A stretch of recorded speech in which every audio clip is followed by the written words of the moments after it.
know. Now, your host, Greg Rahjes. Good morning, everyone. Glad to have you with us on the program this morning. And we're going to talk state legislative issues as we do normally during the Kansas legislative session. We're going to be joined in just a bit by State Representative Ken Rahjes from Agra, who serves as chair of the House Committee on Agriculture and Natural Resources. And we're going to be joined by, for the first time actually, by State Representative Lance Neelly from Tonganoxie, who serves as the vice chair of the House Committee on Agriculture and Natural Resources. That will be coming up this morning on the Ag Issues program here on 580 WIBW. But before we do that, let's get an update on the forecast. All right, for those who are watching live, we are doing a weather segment on 580 WIBW, and we'll be coming here in just a bit with the rest of our Ag Issues program. Grateful to both of these gentlemen for be able to join us, whether it be from Topeka or back at home. In this case, they're both at home.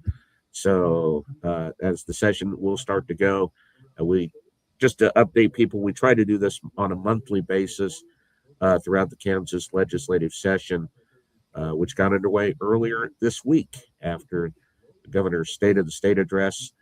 And that's going to be one of the topics that we will discuss coming up here in just a bit, as we are in the weather segment that we normally do at this time. And we will take it from there. So just stand by, everyone, and we'll be ready to go. South Central Kansas, upper teens to low 20s. Northeast Kansas, low to mid teens for lows. Southeast Kansas, upper teens to low 20s. Saturday, abundance of sunshine across the state. Highs mainly getting into the 20s with some lower to low 30s possible in southern parts of the state. Then a warmer days expected on Sunday with lots more sunshine across the state. Highs in northwest Kansas climbing to the mid to upper 50s. Mid 50s to low 60s. Southwest Kansas, upper 40s to low 50s in north central Kansas. South central Kansas, upper 40s to mid 50s. Low to mid 40s in northeast Kansas. And then for southeast Kansas, mid 40s to low 50s for high temperatures. This is meteorologist Bill Jensko, and this is the Kansas State Network. All right, here in the capital city right now, we have a cloudy sky and 40 degrees both at Billard Airport and at Forbes Field. This morning temperatures, mainly in the 30s. The further west you go, a little bit cooler with some dipping down into the upper 20s. This morning on the Ag Issues program, a pleasure to bring on to the program, as we do this time of year for the update on the Kansas legislative session, State Representative Ken Rahjes from Agra, representing the 110th District. He also serves as the chair of the House Committee on Agriculture and Natural Resources. Ken, good morning. Good morning, Greg. Here we go again. Yeah, there we go again. And we're also joined for the first time on this program, State Representative Lance Neelly from Tonganoxie, representing the 42nd District. And he also serves as vice chair of the House Committee on Agriculture and Natural Resources. Lance, good morning to you as well. Good morning. Pleasure being on here. I appreciate it. Ken, I want to ask you first, weather out in your part of the state, how are things looking? Yeah, Greg, we were able to be pro forma today. The legislature gives us a chance to get home and having like even an extra day on the weekend. But the wind is here. That front has come through, so that north wind. It's been a while since we've had it, but it's a little testy out there, and it's going to be kind of short lived. But I'm going to Hayes here in a little bit, so I'll have a nice tailwind to get me there quickly. But I came home last night. When I got at least into Phillips County, the home county, that's when the corn stalks really were blowing and a little dust. And so hopefully folks are careful. And Lance, last week we had one rain, but very beneficial, especially on how dry it's been getting in and around our area. Yeah, and spotty. one of the larger ranches that's just south of me. We're in contact quite frequently, and we'll get a lot more rain than he does, only about 4 miles south of us for some reason. He's got missed 2 or 3 times, so we sure need a lot more rain. Yeah, absolutely. All right, let's get to it. And Ken, of course, we had the governor's State of the State address earlier in the week, and just some of your thoughts on what you heard from Governor Kelly in her State of the State address. Well, Greg, this was the governor's last one. She is term limited out, so she'll wrap up in January of next year. And so, as we hear, as always, there was a tone of trying to get along and kind of highlighting some of the things that she has done. And I think the tone that was struck this year was one of a team that it took all parts to get some things accomplished in the state over the last few years, that it does take the legislature as well as the administration to get things done.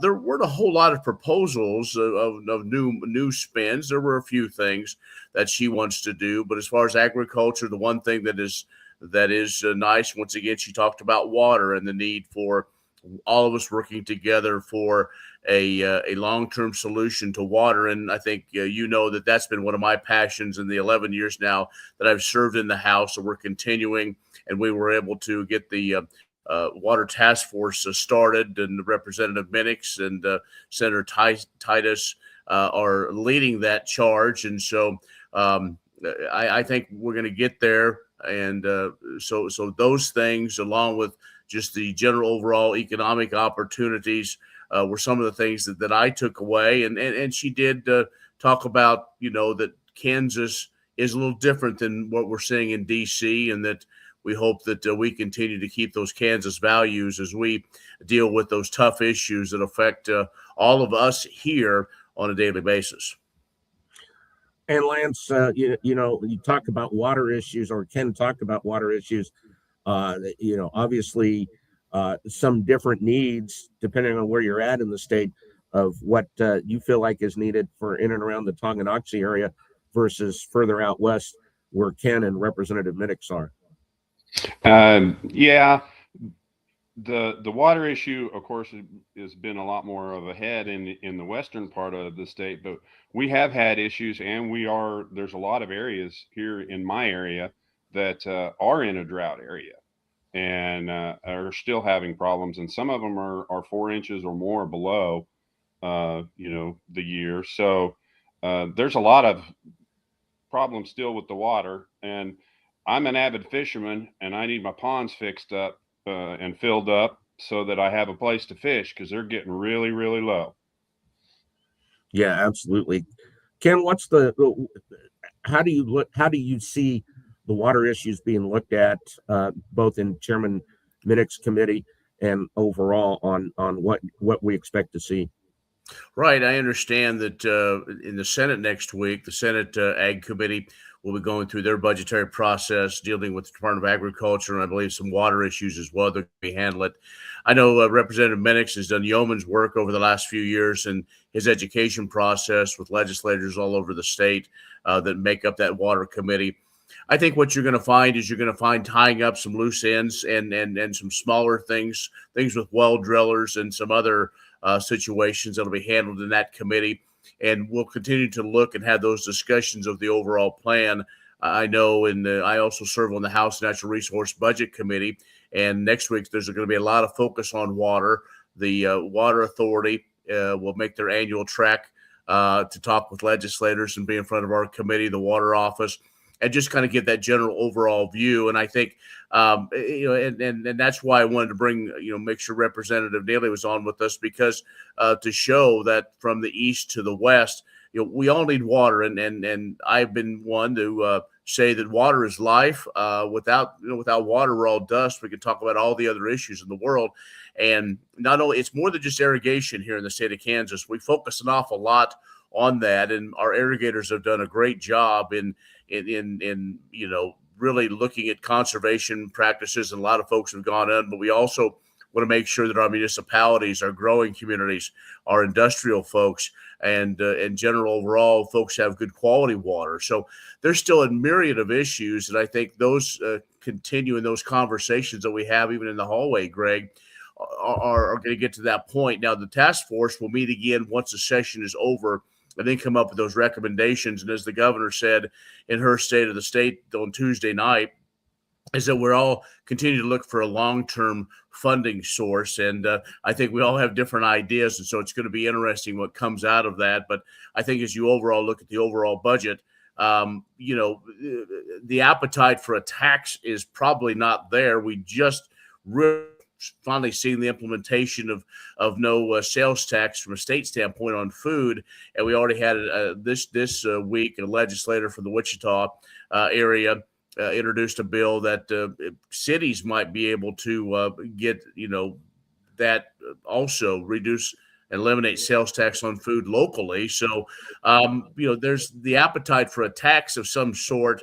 I think maybe we look at general fund money because, again, water affects everybody. But, you know, I'm only one vote of 125 in the House and 40 in the Senate. So it takes a whole lot to get moving forward. And Lance, Ken hit it right on the head as far as budgetary process, specifically for water as well, to be able to have the great ideas, regardless of what they would be, but the ability to be able to pay for them too. Yeah, and these last couple of years with the budgets being so tight, you know, trying to squeak out money from any source we possibly can to take care of some of these issues. But like Ken said, we need to emphasize just how important the water is. I mean, this is not a country boy issue. This is an everyone issue. This is city, country, you know, all the small towns. The water issue is going to affect everybody, and I think we need to put a little more emphasis and a little more, it's not getting its fair shake as far as I'm concerned, and the priority of what we need to get done. It's as important a thing as we're going to do in the legislature. And I'm sure, Ken, you would echo Lance's sentiment on that too.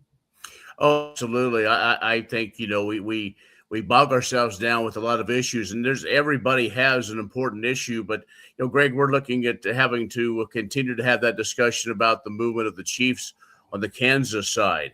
And so that takes time. I mean, our schedule is still 90 days, but leadership is much like last year. We are 90 days and we're out. We'll be out the 11th of April, if not before. And so to talk about and to implement situations like this, water funding and the other priorities that help the everyday lives of Kansans, you know, and so we've started. Greg, what we've done too this last year and then now this year, we've started the budgetary process very early.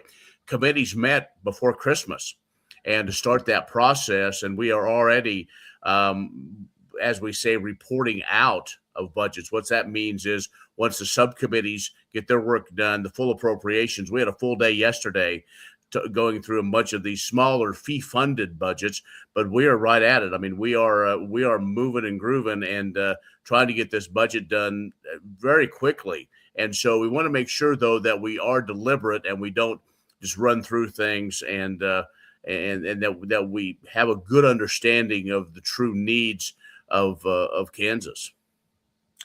All right, gentlemen, let's take a break, and when we come back, we're going to talk more about the upcoming Kansas legislative session with State Representatives Ken Rahjes and State Representative Lance Neelly. This is Ag Issues here on 580 WIBW. All right, for those watching, we are currently in a commercial break on 580 WIBW, as we normally do at this time, or at least close to this time. If Ken doesn't talk too much.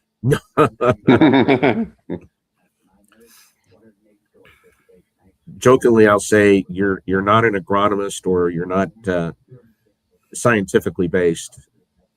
Yes. as Ken, you know as well as I how much if you don't stop them, they'll keep going. Right. Well, we can talk a little bit about Dr. Smith being in our committee and so on, and some things we're doing. Okay. George Sandeman had tried just about everything to help with his neuropathy, and he wasn't willing to. We want to make sure Lance gets a chance to talk about FFA and how it continues to grow in our smaller schools, and Yeah, absolutely. passion. So we want to make sure we get that in, Greg. Absolutely.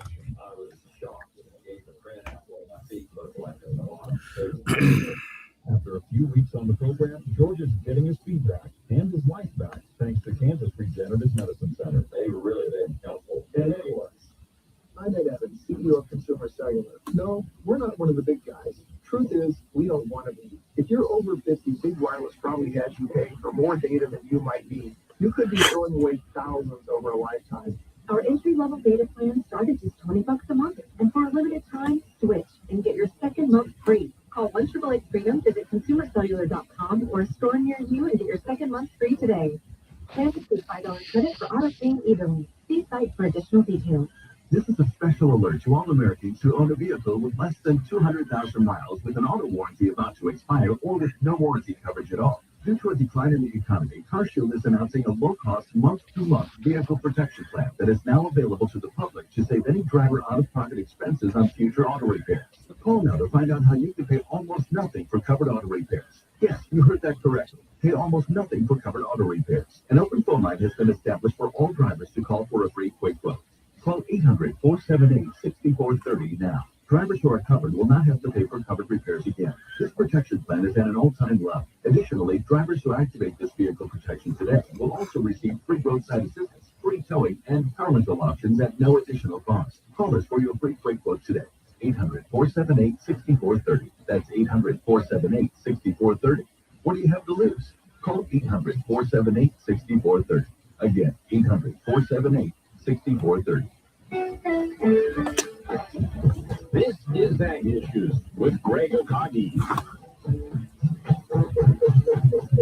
We are back on the Ag Issues program this morning here on 580 WIBW. And we are joined on our program right now by State Representative Ken Rahjes, who is chair of the House Committee on Agriculture and Natural Resources, and also State Representative Lance Neelly from Tonganoxie, who serves as the vice chair of the House Committee on Agriculture and Natural Resources. And Ken, we want to focus in on your committee work as well. And I know you guys are getting going early as far as what you guys would like to do too. Well, this week we got an update from Dr. Justin Smith from the Department of Agriculture on just an update on animal diseases here in the state, HPAI, and some of our poultry flocks, as well as New World screwworm, and kind of what he knows and what Kansas is doing to combat it, or what they can. And just so we're aware, I've always liked to do this to keep folks like that in front of our committee. So we're as much of an educational arm as anything else. We're going to talk about regenerative agriculture again, and looking at what's going on for the federal government side. Are there going to be monies there? Does the state need to be involved? Those type of issues. Who knows what else is going to come up? We've got a few things I know. One of the things also in our committee is a bill I had last year that hopefully we get to move forward, and that has to do with rural lawyers, rural attorneys in Kansas. And people go, "Why is it in the Ag Committee?" I said, "Well, I guess it's a passion of mine."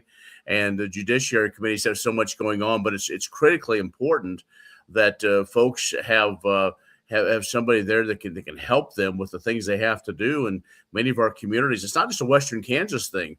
It's an underserved area, underserved areas that need these attorneys. And so we're working with both the Washburn and University of Kansas law schools to put together some programs. Also, we're looking at the veterinary school. We're looking at a number of different things. And so it'll be a busy schedule, but as far as anything earth-shattering, probably not, but that's okay. I just as soon make sure that we do the status quo. We're going to hear from our commodity commissions as well, and so it will be a full agenda, and then we'll see what the Senate brings. I know the Senate's working on a few things on their end, but there are a lot of loose ends, and so this is the second year of the biennium. That's what you get, but also with it being election year, Greg, anything can happen. Anybody can have any idea, and we have probably another 6 to 8 days or so the folks can submit bills. Lance, I know one of your passions is concerning FFA, and recently, I think at the start of the year, as a matter of fact, that you can buy a license plate proudly showing that you're a supporter of FFA. But one of the things that we have seen here in Kansas is tremendous growth in FFA chapters, not only in the urban areas, but also in the where the heart of FFA is, in the rural areas across the state. Absolutely, and I've got several in my district, and they do fabulous things.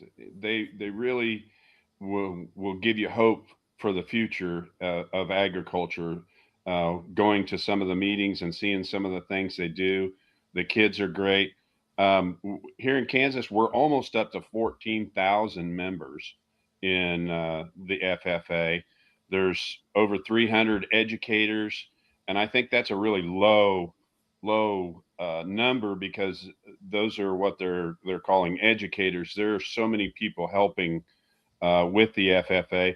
There's groups in my area that are alumni of the FFA that come and help the groups and the chapters and stuff that way. I'm very proud that we have one of the state sentinels is from my district, from my Eudora district. So, and she's been traveling all over the United States, been to Washington and various places. So FFA is doing wonderful things, and I'm always excited when they come to the Capitol. They're a lot of fun. They come and speak in our committee, and I'd like to get more of them up there. There's so many of them. We need to have more than one day of them. So, yeah, definitely, most definitely. And Ken, as you go through the Agriculture Committee, as you said, a lot of business taking place, but also keeping an eye on what's going on federally as well. There's a lot to keep an eye on, not only what the state budget is concerned, but how much federally that goes on that comes back to the state of Kansas too. Well, there is. I think you can't live in a vacuum and not know what's going on in D.C. and the impact it could have back on the state. There's really two different things, but sometimes the states, you have to rely on the states to get some of these programs done, and so that's why we're always in contact with other folks and kind of watching. And right now, what some things that come out of USDA, there's always seems to be a new thing late in the evening. Now, I don't know. Used to be it was middle of the afternoon. We were done for the day, but no, it's important, and I think it's going to be interesting if the state has a role as if the implementation of the Big Beautiful Bill Act takes place, and what exactly there is. There's just a lot of uncertainty, and so I would hope that folks know that at least the state of Kansas, we're doing our part to keep it level as much as we can, and to provide the assistance. The dollars come from the feds, but a lot of times the implementation and our relationship with the EPA and so on, it's important. And in Kansas, I will say, Greg, agriculture is still pretty bipartisan. We pretty much, we all love to eat. We all want to make sure things are taken care of. There's all those things we can check off that we all want together. And so we want to kind of keep it that way. And so, Greg, I would encourage folks, if they want to kind of follow along what goes on, all our committees, really the whole legislature, are streamed on YouTube. Just type in Kansas Legislature, and then it gives you a whole list of all the committees, and you can go back and even review them. But we meet Monday through Thursdays at 3:30 there in the Capitol, and it's streamed, and so you can keep up to date. And folks, also, because of COVID, we've kept this going. If you're, say, don't want to travel to the Capitol, you're hours away, we want to do it online, we can do it, and it's still as meaningful.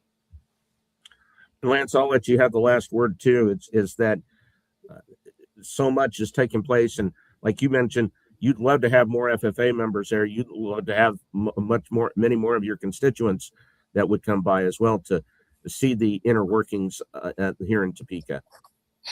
Yeah, and the important part of that is them getting to see the process that actually takes place. A lot of people get confused as to where we sit in the hierarchy. We get a lot of emails that deal with Washington that we don't have any control over, but coming and seeing the process on the floor usually really throws people. They have no idea what is actually taking place, not in committees, but not just in committees and everything that has to happen there, but on the floor, the ceremony of it and stuff is fascinating to people. That almost everybody that I've had come up or talked to afterwards has just been amazed and awed that they had no idea what was actually occurring. All right, gentlemen, we're going to put a cap on it there. Representative Lance Neelly, we appreciate you stopping by the program today. Thank you very much. Thank you. And State Representative Ken Rahjes, as always, a pleasure. Thanks for being on the program this morning. You bet. We'll talk to you again, Greg. Thank you. That is State Representative Ken Rahjes, State Representative Lance Neelly, who have been our guests this morning on the Ag Issues program here on 580 WIBW. Stay with us when we come back. We'll get an update on the news headlines, and we'll check the weather forecast. That comes up next.